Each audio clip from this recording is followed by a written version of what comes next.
Most of us wouldn't consider setting out on a trip without a map.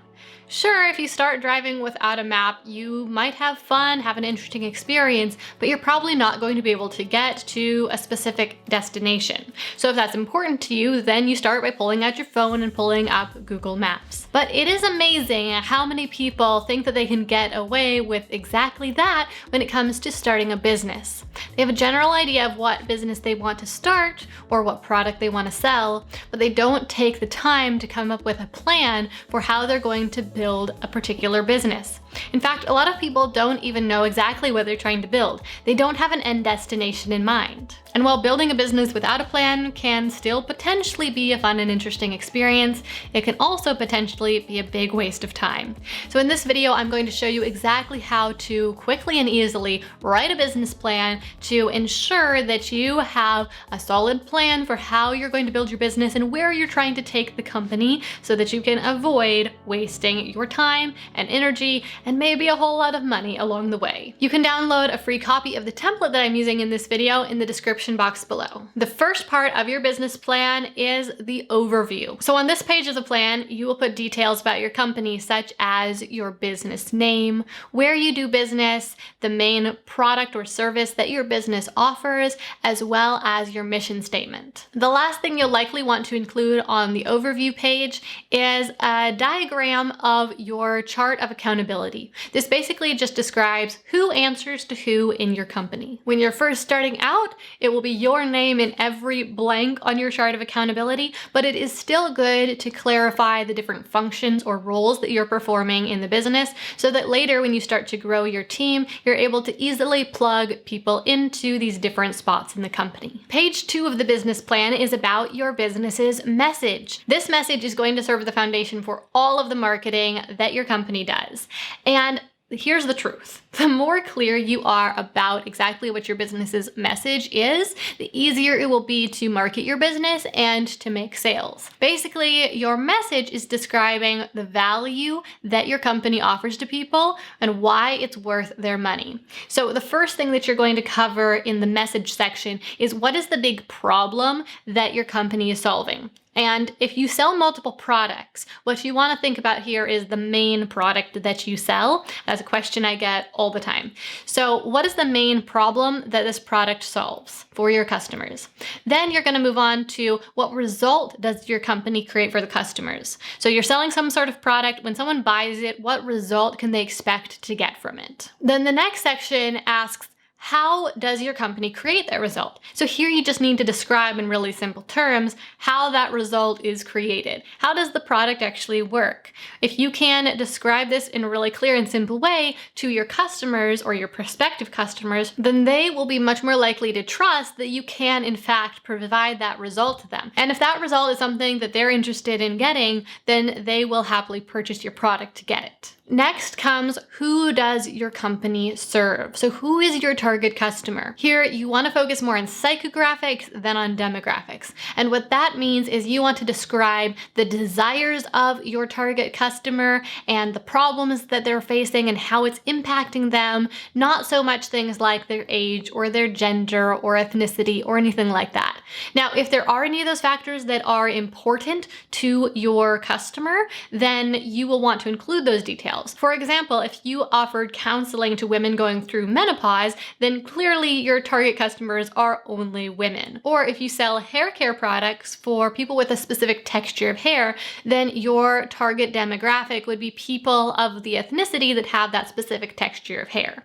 So you only want to include those demographic details if it's really relevant to the product that you're selling. The next item in the message section of your business plan says, why do you do what you do? So here you're going to tell a brief little bit of your backstory as it relates to what you do. And this just serves to give validity to your message and to help your customers trust you even more because it helps them to understand that you really understand what they're going through, and that makes them further believe that you will be able to help them solve their problem. Then you'll answer the question, why should your customers choose you over your competition?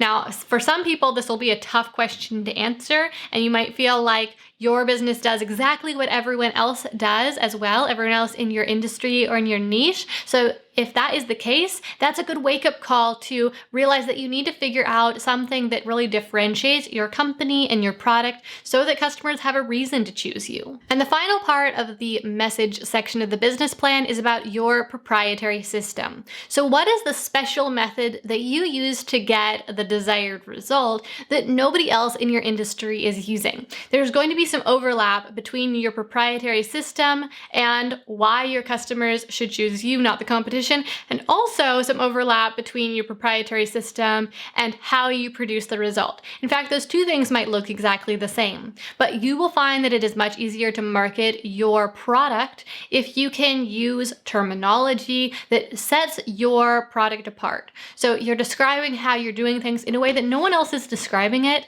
and this will make your customers see why your approach is different. The third section of your business plan is marketing. On this page of the business plan, you'll go over your target market psychographics and demographics in even more detail. Then you're going to give an estimated size of this target market.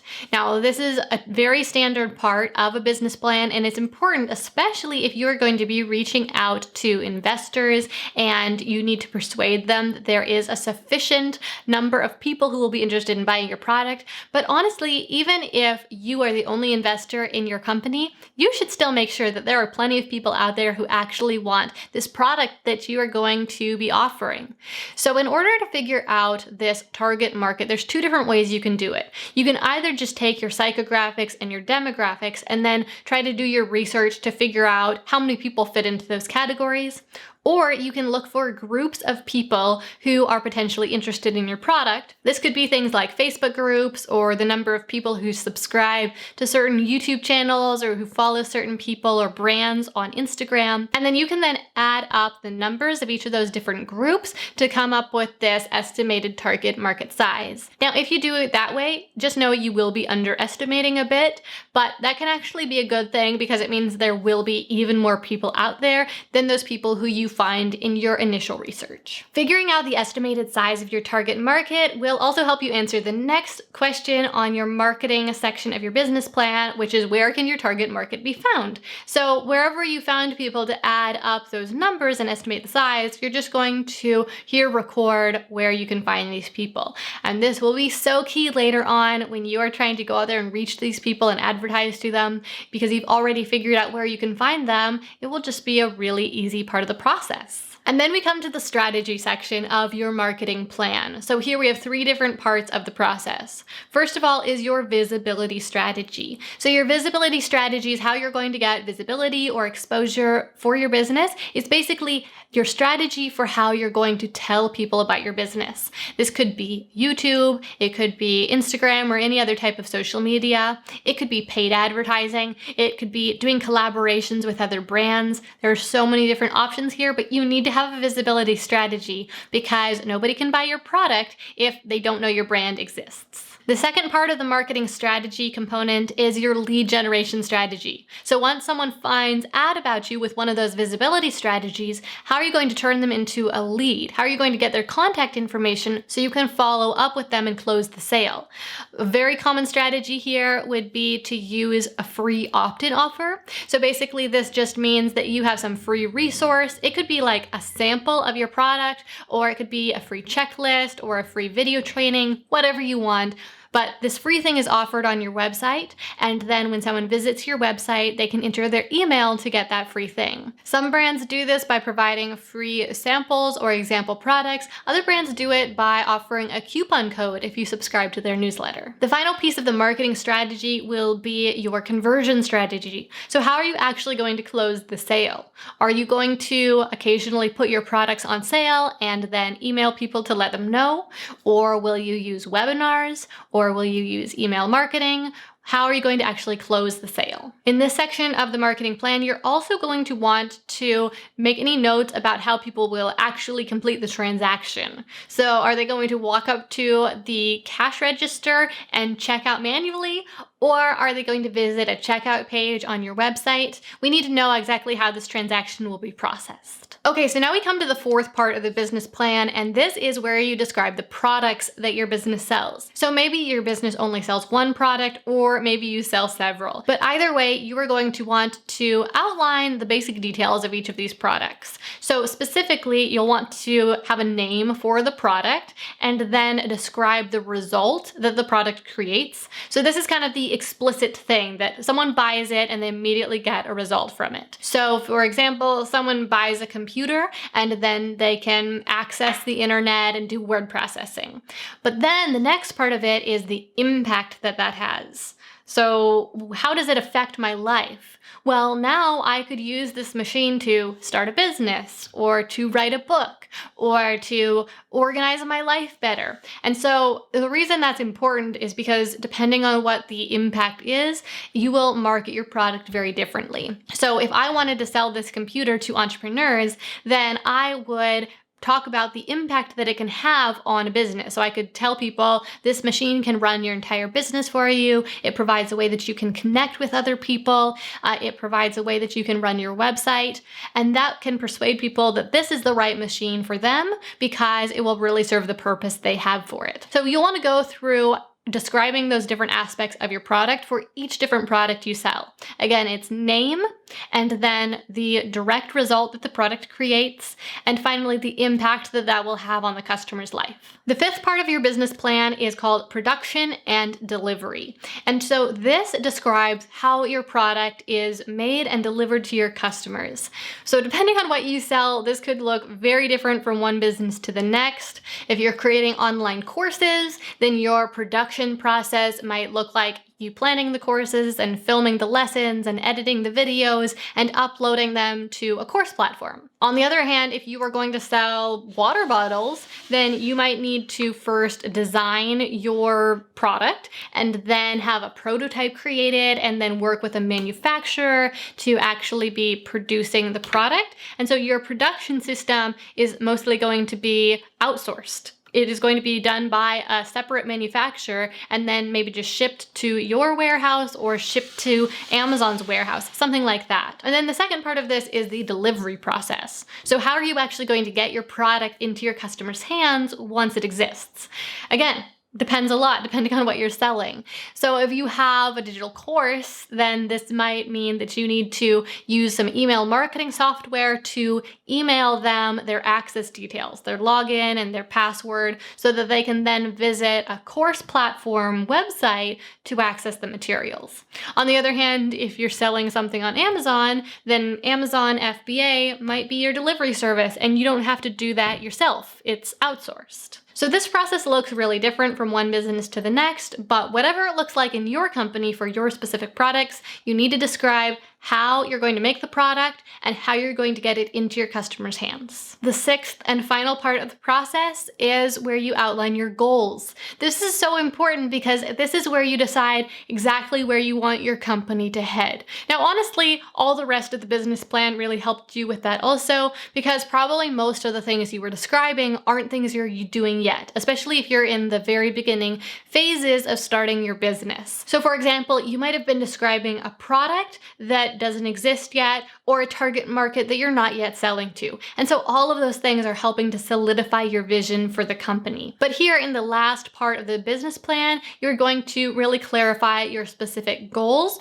for certain benchmarks you want to take the company to in the first year and also in the first 5 years. So for each of these 2 time periods, I want you to name a certain amount of revenue that you want to get to. Now, I know that this can feel really arbitrary, and so for that first year, you'll want to think about how many sales you are going to create per month and really just break it down and think about it smaller. Honestly, when you're first starting a company, your first goal should just be to make your first $1,000 to really validate your business idea. We'll be talking about that more next week in next week's episode of the Small Business 101 series. So make sure you're subscribed if you want to get access to that lesson. But when it comes to your 1-year goals, it's going to be a lot of guesswork if you haven't done any of the work of building your business at all yet.